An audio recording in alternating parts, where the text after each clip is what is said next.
Right then, good afternoon. Thank Good you, afternoon. Jay, for joining me for afternoon tea. And thank you to the audience that are participating as well. So my first question to you, Jay, is what was your childhood like? What was my childhood like? Now, there's a question. Um, in many, excuse me, in many ways, it was quite traumatic, if I'm totally honest. My mother was she was very disciplinarian. She could be quite harsh at times. So punishment was I was forever the naughty boy. I'd get in trouble for just about anything. I could just breathe and I'd be in trouble. That's the way it seemed, you know. I was always being sent to bed without my dinner or my tea, my lunch.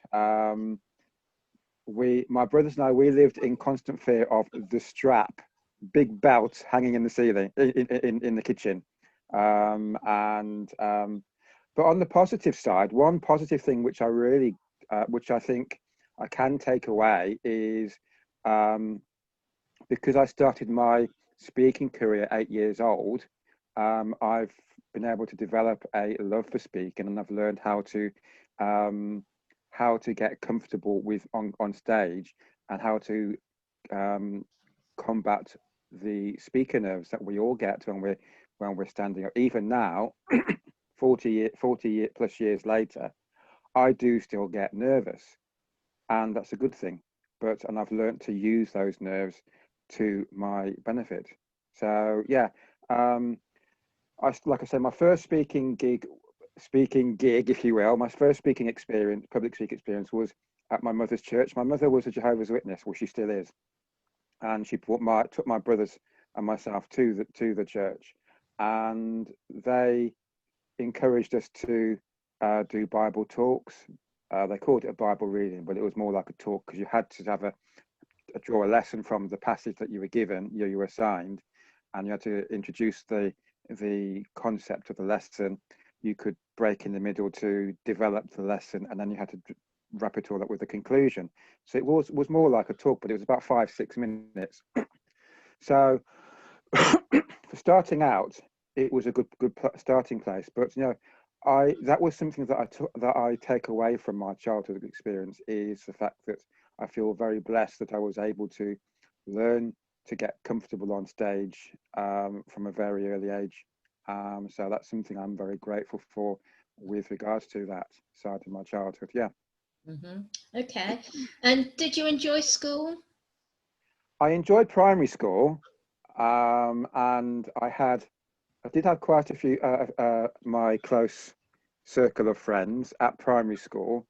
Sadly, they went to different secondary school to me when we went to the big secondary school, and I struggled with secondary school. I didn't enjoy it. I enjoyed the learning bit. I enjoyed learning new subjects. I particularly enjoyed learning French, even though I've lost it now because I've not really done it since leaving school. I enjoyed the sciences. And even though the history teachers weren't particularly, none of the history teachers were particularly nice. One in particular, she was really nasty. But I enjoyed learning. I've always enjoyed learning about history.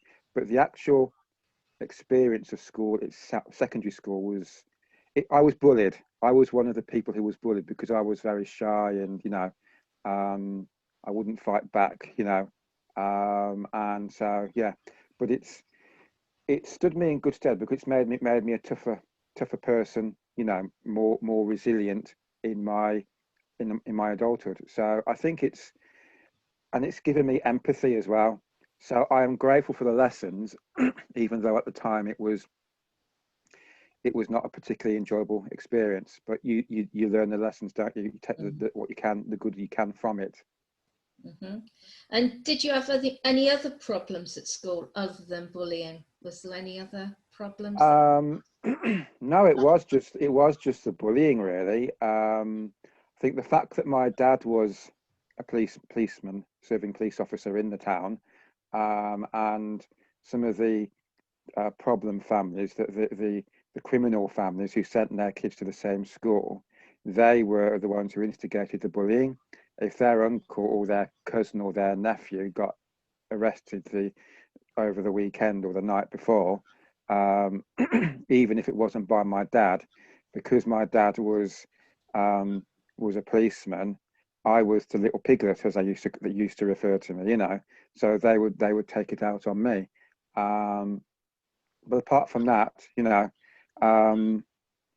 yeah, that was the only real problem at school, really. Yeah, obviously, being brought up as a Jehovah's Witness, I wasn't allowed to get involved with the Christmas and the celebrations, which I found a little bit. I found that quite difficult, you know, and it was but it gave me courage to speak up for myself, because I had to speak up and say, "Excuse me, sir," or "Excuse me, miss, I can't do this this lesson because I'm not allowed to get involved with anything to do with Christmas or Easter or whatever it was." So I had to stand up and speak for myself. So it's been a lesson, you know. It's taught me to speak up for myself, which is something I had to learn. I wasn't very forthright as a child, but it's something that I learned through my childhood and into my teens. By the time I got into my teens, I was starting to get the idea, you know, get to grips with being more forthright. And it's something I've learned through life. Okay. And your siblings, did you have any brothers and sisters, and are they older or younger than yourself? Yes, I had, I don't anymore, I had two brothers, one older and one younger. My older brother, he lives in Chicago. Sadly, he doesn't speak to me because I've left the Jehovah's Witness faith and rules of the religion, sadly. But my younger brother, he sadly took his life about 5.5 years ago, and it was quite a blow to me. My younger brother and I were quite close. And I actually dedicated my book, which I always be prepared. I dedicated my book to the memory of my brother. I actually released the book on the 4th anniversary of his passing, so that's his legacy, you know, as far as I'm concerned. So, but yeah, we were very close, my younger brother and I. Okay. And what is your book called, just in case anybody wants to get hold of the copy? Yes, it's called The Branding Nightmare, The Business Owner's Guide to the Most Common Branding Mistakes and How to Avoid Them. And it's basically my early journey in business, with regards to the mistakes I've made, the pitfalls I fell down. And it's kind of like basically my learning experience. I'm sharing my early learning experience and the gems of wisdom that I've picked up through that part of my journey. And if people want to get a copy of that book, where can they get hold of one? You can go onto Amazon. That's a bit of a no-brainer, isn't it? But you can also get it from my website, jaelex.com, jaelex.com. So yeah, those are the two places where you can get it online. Okay, thank you. And so when you left school, did you go to university or further education, or did you go straight into work? I went into the sixth form, and I spent probably the first semester, I think they call it, the first quarter of the year, whatever, in sixth form. Part of the course I was doing was work experience, and the company who I was doing the work experience for was a local software house called Farm Plan Computer Systems Limited, based in Ross on Wye.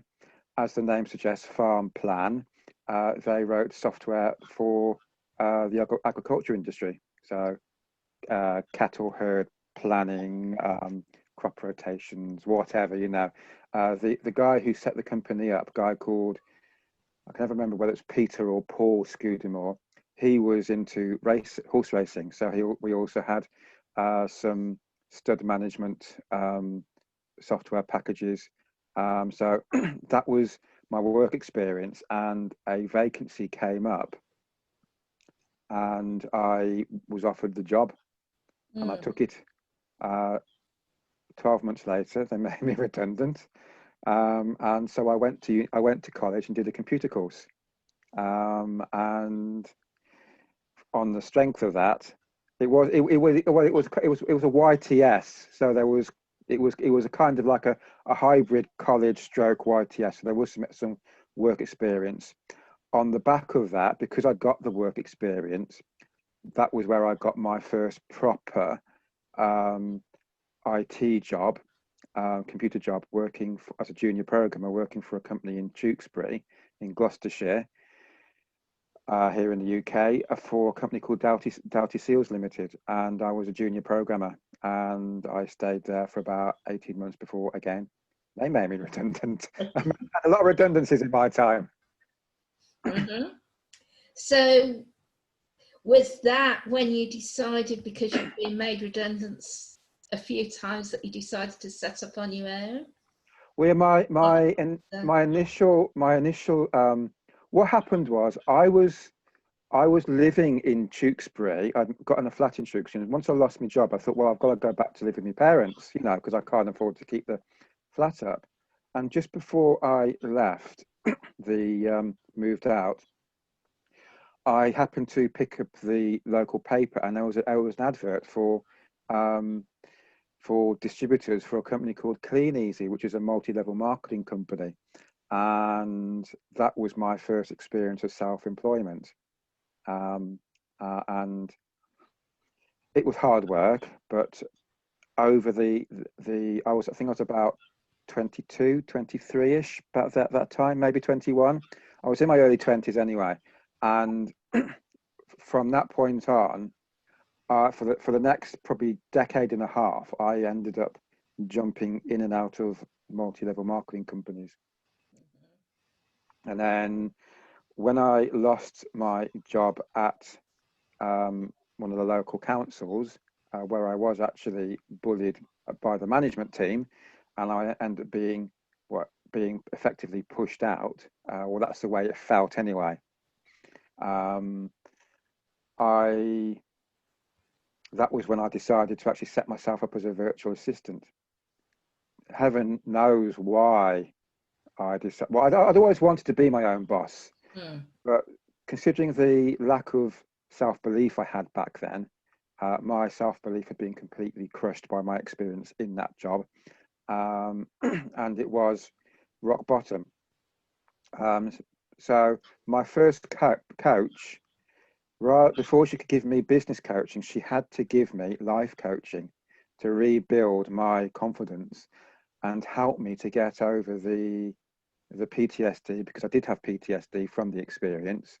I used to get flashbacks with my clients initially when I would do handing over a job, a task, and I would be reliving in my mind this, you know, that they would take on the role of my former manager or one of my former bosses, you know, and start purposely picking holes just to be nasty. And I was always scared to hand over the completed job to the client initially. So my coach, she helped me through that and through the burnout, and helped me to build up a level of self-belief and confidence. So yeah. Okay, so what would you put your success down to? Is it luck, hard work, or something else? Success. What would I put my success down to? Well, first of all, I want to say that success, I believe, is very much a perceptual thing. One of the things I ask my coaching clients is, what does success mean to you? That's part of the clarity you need to get, is what does success mean to you? What's your end game, you know?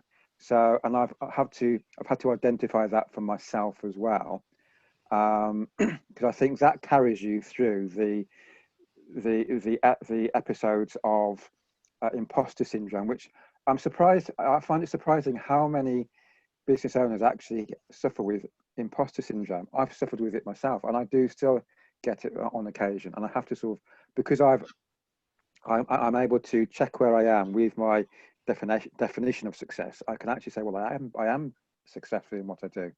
I believe there is an element of hard work, but it's very easy, I feel, to become a busy fool, and you end up spinning your wheels, and just doing things, sort of firing off at all cylinders because you don't know what you're doing. I was like that in my early days, particularly as a virtual assistant.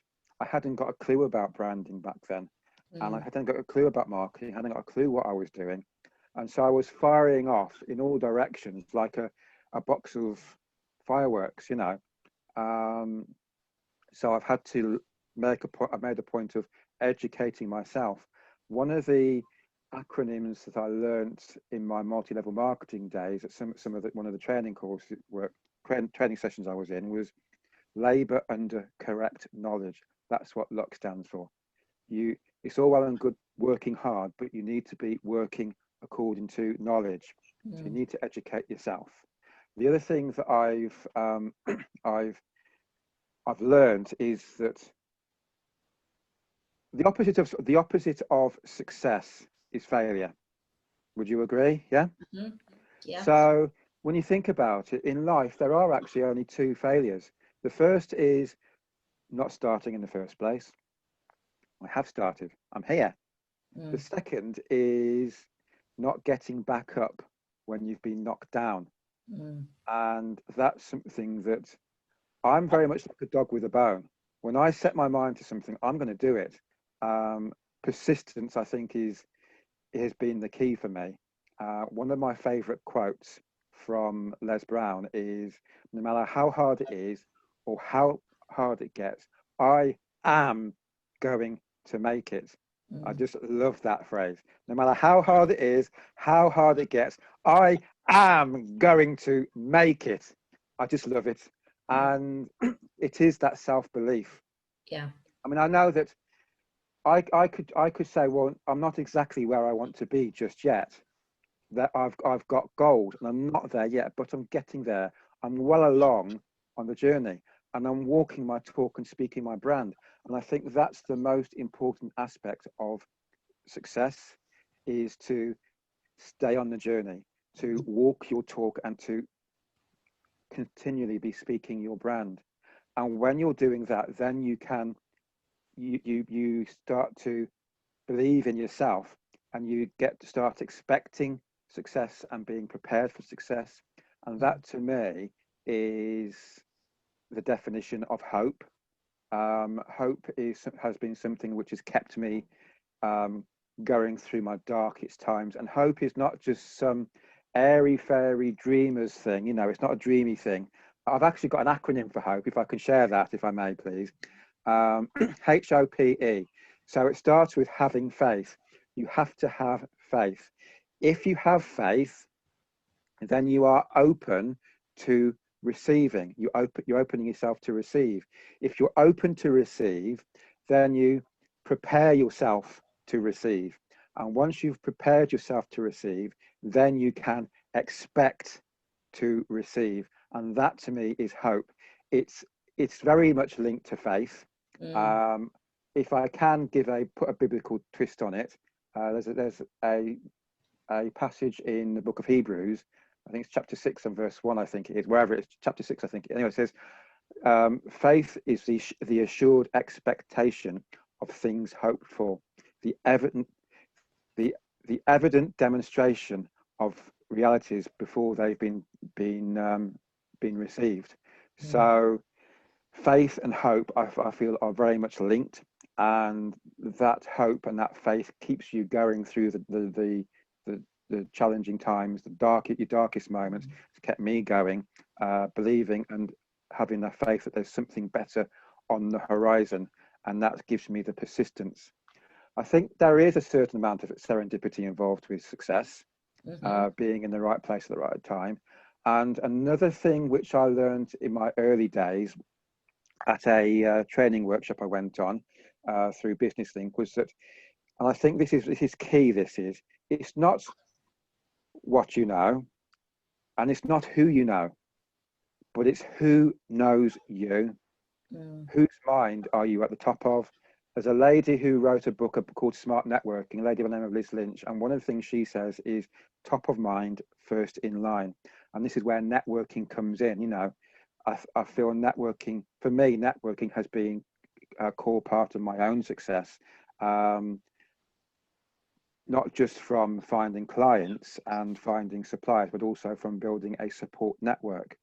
And the people who know me who have recommended me when opportunities have come along. Classic example is my radio show, which I'm going to be taking on for Hope Radio, actually, in Birmingham, 87.9 FM. Get that plug in there, or online. So I've been offered a radio show with them to do a business show, and that came about because somebody who knew me was asked, one of the other presenters, he was asked by the producer, well, we want to do this radio show. Who do you know? Do you know anybody who could do this show? And straight away, I was top of mind. And because we'd built up a good rapport and I'd built up a good reputation with him, he was happy to sing my praises and to recommend me very highly. So it's not what you know, it is, and it's not who you know, it's who knows you. So getting yourself known and getting your brand known, I feel, is absolutely crucial.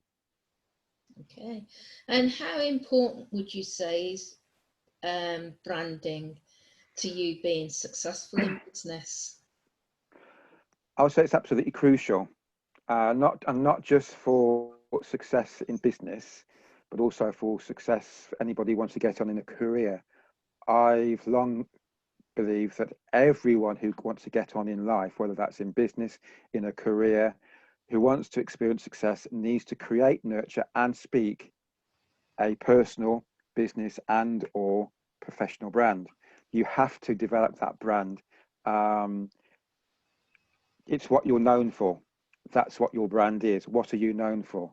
And from a career perspective, I know I'm taking a bit of a diversion, but if anybody out there is looking to build a career, one of the best bits of advice I would give is to get yourself on LinkedIn and put out content that demonstrates your enthusiasm and your passion for your industry, and B, the level of your knowledge and expertise and the value that you can bring to your next employer.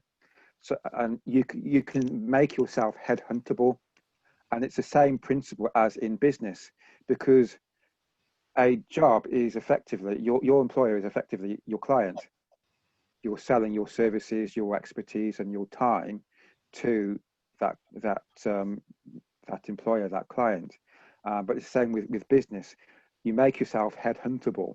Your ideal clients will come to you if you establish yourself, your brand, and establish yourself as an authority, as an expert in your field. And is branding the same as a logo? No, it's not. This is a very common misunderstanding, and it's one of the things that I talk about in my book, The Branding Nightmare, in the section on branding myths. Your brand and your logo are not the same. Your logo, basically, it's just a visual representation or conceptualization of your brand. It's just a communication tool, really. When people see your logo, it reminds them of you and your brand. So it's kind of like a visual cue, really. If I was to say the Golden Arches, and I haven't you haven't even shown you, I've just said the Golden Arches, who do you think of? McDonald's, yeah? Mm-hmm. So, or if you were to see the picture of that guy, Colonel Sanders, you immediately think of KFC. And it's the same with your logo. When someone sees your logo, obviously they need to know that logo represents your company. But when it's a way of embedding your brand in their mind and reminding them. But your brand itself is you, your business, and what you stand for. That's what your brand is, and your logo is merely a way of conceptualizing that in a visual way, very visual way. And one of the things I talk about go through with my clients when we're going through the communication is if they want to design a logo, we'll look at the colors of the logo and the shapes and the lines, because these all create a subliminal message to your ideal audience and will attract them. For instance, if you think about Barbie, for instance, or what's that ladies magazine beginning with C, Cosmopolitan. In both cases, their target audience is women or girls, and their color is pink, because that's on a psychological level, that's what's that color appeals especially to women. The shapes and the lines are very soft. You know, they're not particularly bold or striking, because that would probably deter their female audience and attract more of a male audience. So things like that. If you look at just about all the fast food companies have red and or orange and yellow in the colors of their branding, because those colors have been shown to stimulate the appetite. So things like that are things that we go through in the brand clarity sessions with my clients. So, and it's I wouldn't put so much emphasis on your logo. It's not absolutely essential to have a logo, but what's more important is to have a strong brand identity, and your logo is just part of it. It's just one way of communicating your brand identity, really. And is having a brand expensive? I wouldn't say so much expensive, because in my personal definition of expensive is something that costs a lot, but that doesn't necessarily give you the same return as what you pay, and is perhaps unnecessary. Beer is expensive because you don't really need it. It's a luxury, and you don't get the same return as what you paid for it. And I personally think the bread's expensive because for what you pay for it, you know. But I feel branding, it's an investment, and it's a crucial investment that you need to invest in your brand, not just necessarily in terms of money, but more importantly, emotionally, energetically, and investing your time. We talk about blood, sweat, and tears. So you need to sort of take an introspective look at yourself, get clear on. Sorry, my reminder's just popped up. You invest that blood, sweat, and tears into your brand. It's crucial that you do that, and that's one of the things that I do with my clients. We go very introspective, and we help them to get that clarity of what they're about. What is your ethos? What is your paradigm? What do you stand for? And aligning those principles with your ideal audience, so that when your brand is aligned with your principles and your paradigm and your ethos, they're aligned with your ideal audience, it attracts them like a magnet. And it's getting that alignment, which I feel is absolutely crucial. Okay. And what does speak your brand mean, and why do you feel it's so important? Yes, I've used that phrase a lot, haven't I? And I do. How can you speak your brand? Basically, what it means, it's communicating your brand message so as to attract your ideal clients. And I mean, this is one of the way I got into this came to this this concept was I wanted to do speaking for a long time, professional speaking. I wanted to develop my speaking career, and I thought, well, what can I speak about? Branding. And one of the things I realized was that, and the other thing I wanted to do was to teach people how to speak with confidence, because I notice a lot of people when they go to networking events and they stand up and they do their elevator pitch, and or some people, I've actually seen people say, "Oh no, thank you, I don't do elevator pitches," which is a shame because you've lost that opportunity, and you don't know who's going to be in the room. But then you get people who will stand up and say, I'm very sorry if this is a bit of a mess, but I'm not very good at elevator pitches."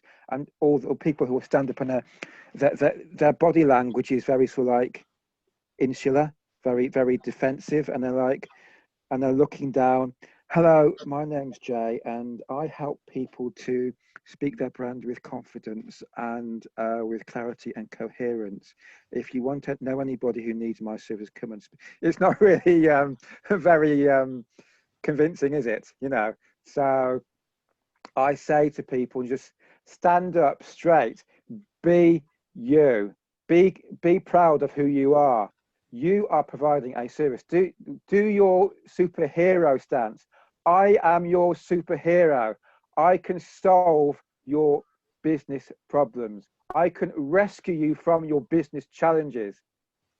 You know, that's a lot more confident. So speaking your brand is developing that confidence, and it starts with, first of all, with getting the clarity of exactly what your brand message is, what you stand for, and then being able to communicate that coherently so that your audience understand and are attracted and motivated to take the actions that you want them to take. And that all stems very much from confidence, and it gives you that confidence. So the three key areas that I touched on when I talk about in my Speak Your Brand coaching program is clarity, coherence, and confidence. And part of the Speak Your Brand program is I do my Unleash Your Inner Warrior Speaking and Presenting with Confidence workshop, which is all about speaking with confidence, overcoming those speaker nerves that we all get, learning to control those nerves and use them as your internal battery to power your delivery forward. And if it's okay, I want to do a quick plug. We're doing it on the 26th of September 2020 from 9:30 a.m. until 2:30 p.m. I feel very privileged to be partnering with yourself, Karen, in that workshop, and you're going to be doing touching a lot on the mindset aspects, and I'm going to be sharing the benefit of my almost 40 years, or over 40 years speaking experience now. I'm 49, would you believe it? I know I don't look it. I'm so youthful looking. Well, I've been told that anyway, so it must be true. But you know, yeah, so I'm looking forward to doing that, and that's part of the program. So yeah, looking forward to doing that, and that's what Speak Your Brand means. It's being able to communicate your brand message effectively so as to attract your ideal clients, so they will come to you rather than you having to work so hard to go out and hunt for them. And I think we all need that, especially this time of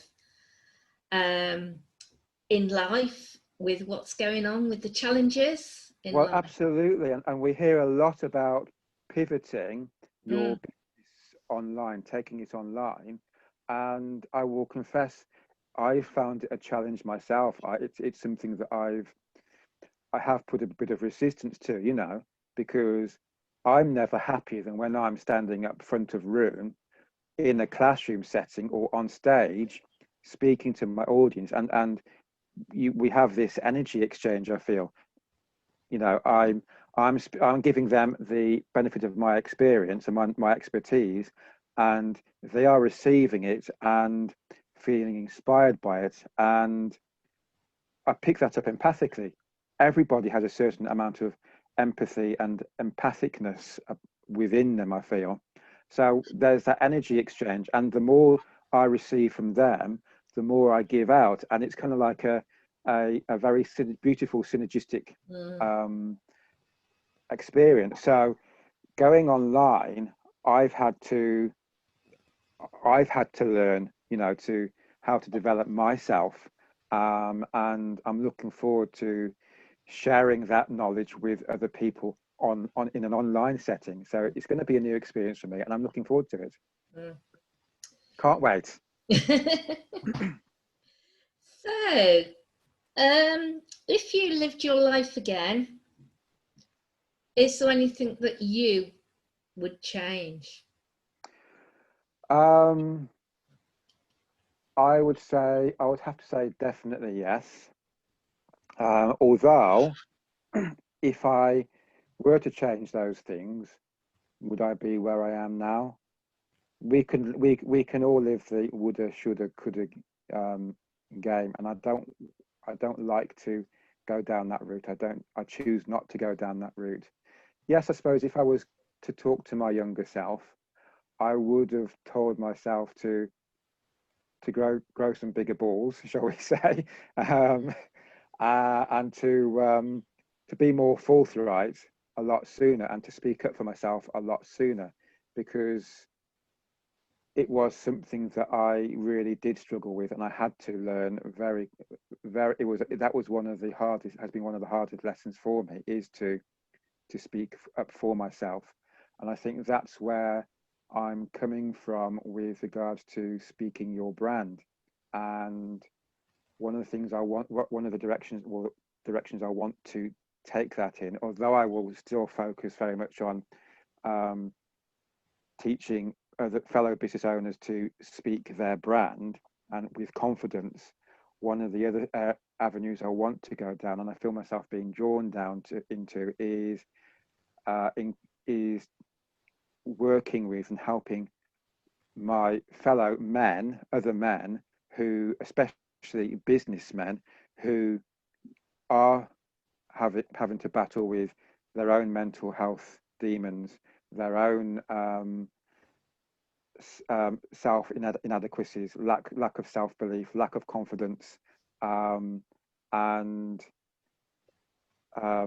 imposter syndromes. You know, that's where I want to go down. I've got a path kind of mapped out for that, and I know I've got to do some additional training to get some qualifications and some additional experience in that particular route, so I can help that particular niche. And but the Yeah, basically going back to your question, I would say to myself, be more forthright, grow some a lot sooner, you know, and just be more confident, believe in yourself. That was something that was one of my biggest epiphanies, really. Was, in fact, this was my second business coach I had, and I remember I was doing web design at the time, and I remember I was going through putting together my portfolio to post it onto my Facebook page, and I was looking at some of the websites I'd built and some of the logos I'd designed, and I was feeling quite good about it. You know, actually, these aren't three bad. You know, these are pretty good. And I looked and I thought, damn, I'm good. I am good. And I actually posted on Facebook, if you'll pardon the English, just been putting together my portfolio. I am the dog's bollocks at web design, and my coach, she saw this and she commented, "Hallelujah! At last, you got the message," you know, and that was a big turning point for me. And I suddenly realised that, yeah, I am good at it, and I deserve to be paid what I'm worth. And that was the point where I stopped charging £300 for a website, and I doubled the price to 600. But within a few months, I was charging £1,000 plus for the websites I was building. And I remember I went from, when people asking me, well, how much is it for the website? And I'd be like, I used to hate asking for the money, and I'd be like, £300. Is that all right? Is that enough? Is that not too much? And people would talk me down, or even try and get me to do it for free. But now I'm like, people say, how much is it for a website? I don't do web design so much now. I'm transitioning away from that, and I tend to outsource those services. But if somebody asks me, was to ask me now, and when they do ask me, how much are your services, I tell them the price, that's it. And I feel good about it. I feel confident. And the change is just been phenomenal. Rather than getting the people who would talk me down and wanted something for nothing, those people have just gone. I'm kind of like repelling those now. I've got like some kind of an invisible shield that they can't get through. And the people who are coming through are the people who actually respect my value. And I say, how much do you charge for a website? And I say £1,600 or £1,800 or whatever. And they're like, okay, when can I pay my first installment? Can I pay it now before the end of before I leave this meeting? And I've had that happen to me, and it's just a wonderful experience. It's a very empowering and liberating feeling to know that I've suddenly started attracting clients who they respect my value, they value my value, and it's been a journey. It's been a long journey to get to that point, but I'm there. And I'm here to stay. So yeah. Yeah, good. Does anybody else want to ask Jae any questions? Yes, I have. Jae, when you said that you were struggling with your self-confidence, was it a time that you felt like, that's it, I'm gonna give up and I'm gonna just find any job and forget about my dreams? That's a good question. Thank you, Silvana. I did actually do that. It came to a point where, because I'd given so many of my services away for free and done exchanges of service for services that I didn't actually need, but I was just desperate to be able to say that I've got a client. And I basically ended up in a situation where I was literally broke and I had to do something to get some money in. So I went to get what was initially a temporary job, but I got comfortable with it. And I started inquiring about permanent vacancies, and I was told, well, actually, the job is actually temp to perm. So there is an opportunity if you want it. And there were some vacancies coming up. They had to ring fence them for equal opportunity within the existing staff team base, first of all, before they could open them out to everyone else. And this was back in the Christmas 2015, I think it was. And I remember breaking up for Christmas and going back home on Christmas Eve, excited that I'd got this job to go to. All the while, in the back of my mind, I could see all my friends that I'd met through networking doing it, posting on Facebook about, been to this networking event, been to that networking event. I really enjoyed doing this talk, to this group of business owners. And my heart used to sink, and I felt this pull, and I was like, well, I wish I could do that, but I can't. And I had given up. And then the universe has a way of putting you back on track.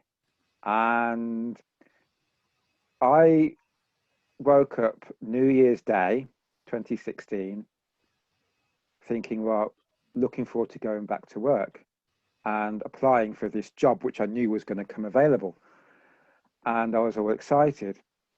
So I woke up and I went to the shops, and walking to the shops into the high street, I was coughing, and I could not get rid of this cough. And it was really, really cold. We'd had some snow the night before. The air was cold, and that was getting on my chest. And I went to the shops, and by the time I got to shops, I felt so ill. I never felt like that before, that I can remember. And I got back home, and we had dinner on the evening, and I brought it back up. And I said to my wife at the time, I said, I'm just going to go to bed. I don't feel well at all. And the following day, the 2nd of January, which was the day I had to go back to work, I woke, oh, I felt like death warmed up. Turns out I'd gotten flu. And I was in bed for 2.5 weeks. And halfway through the 2nd week, the agency phoned up. Don't bother going back in. We found alternative arrangements. So I'm like, my heart sank. But at the same time, I thought, well, what can I do?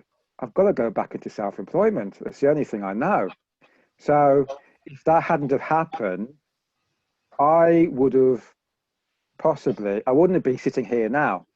I would probably be panicking because, well, going back after furlough, you know, I'd probably end up being furloughed like everyone else and wondering, have I got a job to go back to, or are they going to get rid of me, you know, and make cutbacks. And I would have been as uncertain about my future as every other employee. But instead, I'm quite excited about my future. And I am looking forward to New Year's Eve, waking up to, and this is one of the goals I've set myself and worked with Karen to anchor this into my unconscious. I've set a goal by New Year's Eve to be turning over £10,000 a month in my business, and I'm going to do it. And I'm looking forward, and I'm feeling excited about the future. You know, I wouldn't be feeling like that if the universe hadn't put me back on track and said, hang on, Jay, what on earth are you doing? You're not an employee. You are a free spirit. Get back to doing what you love to do. And it took me a while I'd lost my mojo. And when I got back, it did take me a long time to get back into that, build that momentum up. But I've done it. And I feel I've come back a lot stronger, and I am coming back stronger every day. And I know I am, not just because of the way I feel, but the feedback I've had from others. You know, what's changing you? You're different. You're so much more confident. I love what you're doing. I love the fact that you're walking your talk, and you know, it's a great feeling. And to know that I've got something to give. I'm just excited about it. Thank you. Thank you. Thank you very much. Are there any other questions? I have a question, Jay. Are you going to write any more books? Yes. I have got so many ideas for books. It's untrue. If I had the time, I would do nothing but writing. Although I would like to do more speaking. I wouldn't want to give up the speaking, but yeah, I would like to do more writing. I've had a few ideas for a couple of novels, a couple of fiction books. I do want to write a book on self-belief. I would like to write a book calling it Speak Your Brand, and I would also like to write a book based on my I Can, I Will, I Am poem, which a lot of you have heard. And you know, I would like to write a book on that. Another thing that I would like to do is to write, because I've written some poetry books. I enjoy cooking, so I would like to write a cookery book, but combine it with poetry. So it would be like a poetry cooking book. One of my goals is actually to go on MasterChef and compete in that competition, just see how far I can get. And it doesn't matter how far I can get, it will be a springboard for a couple of things. First of all, possibly becoming a food author.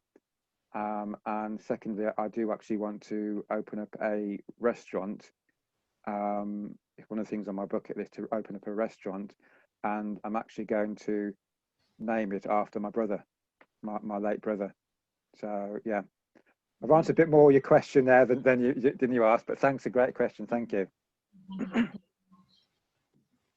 Anybody else got any questions? Marie's just said, if you need help with your novels, look up Vicky Fraser from Moxie Books. Thanks very much, Vicky, Marie. I appreciate that. Thank you.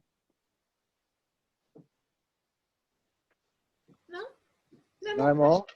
No? Well, thank you very much, Jae, for joining me on Afternoon Tea. Thank you very much for having me. It's been an absolute pleasure, and thank you for everyone's input. I've really appreciated it. And if I can do anything to help anybody on the road to success, and especially males, I know it's an all-female audience today, but I am especially looking to connect with men who are struggling with confidence, especially businessmen who have that imposter syndrome and want to who sincerely and truly do want to break through that glass ceiling that's holding them back. That's my biggest goal. But thank you very much for having me. Thank you.